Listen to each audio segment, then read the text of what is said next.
কষ্ট করে গাছ লাগানোর পরে যখন এত সুন্দর সবজি আনতে পারা যায় তখন কিন্তু আর আনন্দের সীমা থাকে না। যেমন আমি কিন্তু ছাদে ঝিঙা গাছ লাগানোর পরে এরকম ছোট ছোট সাইজের ঝিঙা হয়। আর দেখেন এখানে কিন্তু ঢেঁড়স তুলেছি, তারপর বেগুন নিয়ে এসেছি। আর এখন আজকে এটাই রান্না করব। চলুন তাহলে আপনাদের সঙ্গে পুরো ভিডিওটা শেয়ার করা যাক। অনেক ভালোই লাগে যখন নিজের লাগানো গাছ থেকে সবজি আনতে পেরে সেগুলো আবার রান্না করে খাই, তখন সত্যিই অনেক ভালো লাগে।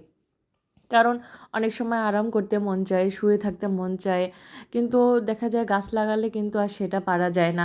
গাছের প্রতি কিন্তু অনেক যত্ন নিতে হয়, অনেক সার ঔষধ প্রয়োগ করতে হয়, অনেক সময় দিতে হয় গাছের প্রতি। আর তারপর যখন এরকম সবজি তুলতে পারা যায় তখন সত্যি অনেক আনন্দ লাগে। এটা তারাই বুঝবে যারা ছাদ বাগান করে।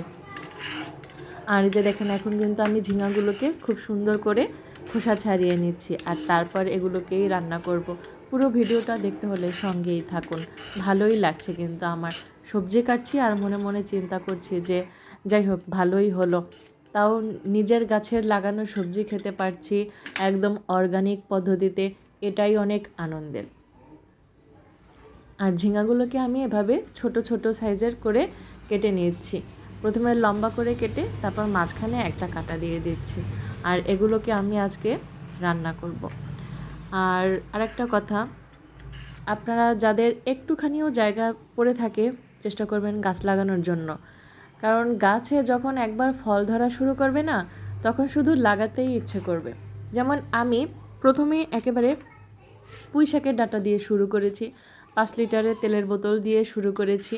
তারপরে একটা একটা করতে করতে না এখন ছাদে অনেকগুলো গাছ হয়ে গেছে।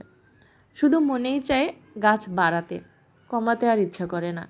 আর একটার পর একটা সিজনাল সবজি দিতে খুবই ভালো লাগছে।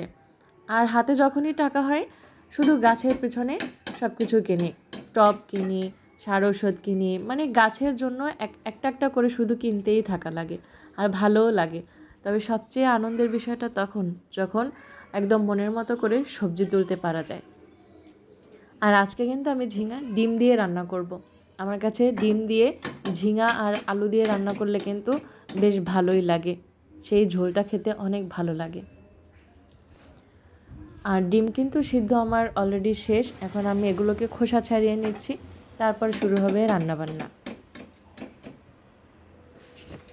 যাই হোক, আপনাদের সঙ্গে অনেক কথাবার্তা বললাম।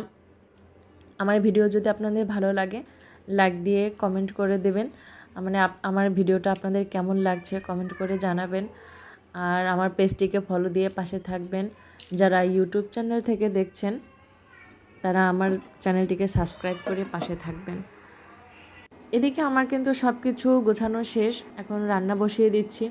তা প্রথমেই আমি ডিমগুলোকে একটু ভেজে নিচ্ছি। ডিমগুলোকে একটার পর একটা ভেজে নেব, আর তারপর এগুলোকে রান্না করব। আর এদিকে কিন্তু আমার এই যে দেখেন ঝিঙা আর আলু দুটোই কাটা শেষ, ভালো করে ধুয়ে রেখেছি। আর এখন ডিমগুলো ভাজা হলে এগুলোকে নামিয়ে নেব, আর তারপর শুরু করব রান্না, মূল রান্না আর কি। যাই হোক, ডিমগুলোকে ভেজে তুলে নিলাম। আর এখন এখানে দিয়ে দেব সব মশলাপাতি, পেঁয়াজ বাটা, রসুন বাটা, আদা বাটা, জিরা গুঁড়া, ধনিয়ার গুঁড়া, হলুদ গুঁড়া, মরিচ গুঁড়া, পরিমাণ মতো লবণ, এই সব কিছুই আমি দিয়ে দিচ্ছি।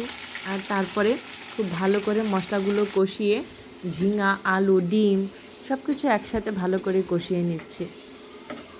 আর যখন সব কিছু একসাথে ভালো করে কষানো হয়ে যাবে তারপর এখানে পানি দিয়ে রান্না করব। আর একদিকে কিন্তু আমি এদিকে দেখেন ঢ্যাঁড়স রান্না করছি, এই যে চিংড়ি মাছ দিয়ে ঢ্যাঁড়স রান্না করছি। আর সাথে এদিকে দুধ গরম করছি বাচ্চাদের জন্য, কারণ বাচ্চারা আবার দুধ কলা দিয়ে খাবে, ওদের জন্য দুধ গরম করছি।